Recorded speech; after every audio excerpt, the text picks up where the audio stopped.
Hi there, so today I'm going to talk about the gorse, this spiky, beautiful plant. The thing I love about gorse is that it's wild, you know, it's properly like, I feel like if you tried to grow it in your garden, it'd be like, no, don't cage me in. I need to be, you know, on a mountain somewhere. I need to be out in the day, in the moors. And so I feel a deep resonance with that, you know. It's and it's with any plant that has spikes, I always say it's protective.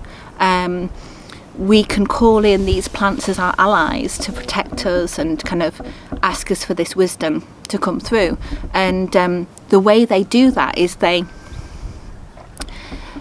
you will see them coming in as an energy, or they'll come and show you something. For example, gorse really showed me the way that I'd shut myself out, and in kind of past lifetimes I'd kind of been very much cast away, and also the kind of the subtlety with the healing role that I've always had, that it was almost an invitation for me to take much more centre stage with it.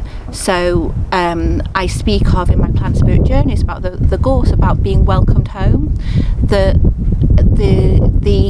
ancient Celtic sin eater, which would be the shaman in Middle Ages, so I was shown this version of myself through the gorse, and what I was shown was that, you know, these rich people, or people who could pay for their sins to be released, and sins are really like energetic energy, is almost like an extraction. So I've been extracting for many lifetimes. And when these energies would be extracted, when someone would die or if someone was experiencing illness, they would call this sin eater in, and this was me. And but this sin eater would never be invited, you know, to the fancy meals. And so it was like, it really helped me to understand this kind of role that I'd played, and how important it was in this lifetime to fully present myself and be respected for the work that I do. And it's like, it couldn't be gentle. So this message was so kind of potent, and I'm so glad that the bearer of this message was spiky. It was like, yeah, I'm not going to ignore you, and I'm properly going to listen, and thank you for protecting me. And it really made me want to make a gorse crown, you know, to really honour that journey. And I distill gorse hydrosol, and gorse, it's really cleansing. It's gets rid of any low energies. It's antibacterial. It's the type of hydrosol where you could use it to as things like mouthwashes, wound cleaning and things like that. Really cleansing, antibacterial.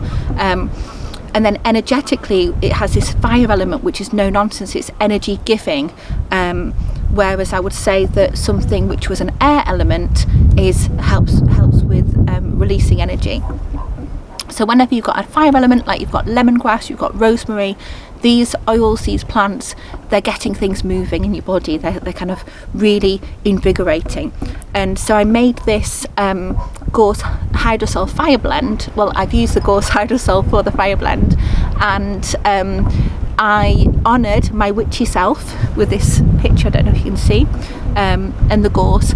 And it was about, the energy was about remembering your fire, you know, because if you've been through experiences where your fire, your wisdom, your inner spark wasn't recognised, or, you know, it wasn't seen as being feminine or whatever it was, this is a blend to really bring back your confidence, bring yourself back from the edges to the centre. And yeah, that's really the wisdom of gorse. And thank you for listening. If you're still listening, I really appreciate that. And yeah, go and connect with some gorse. So she's a feisty one.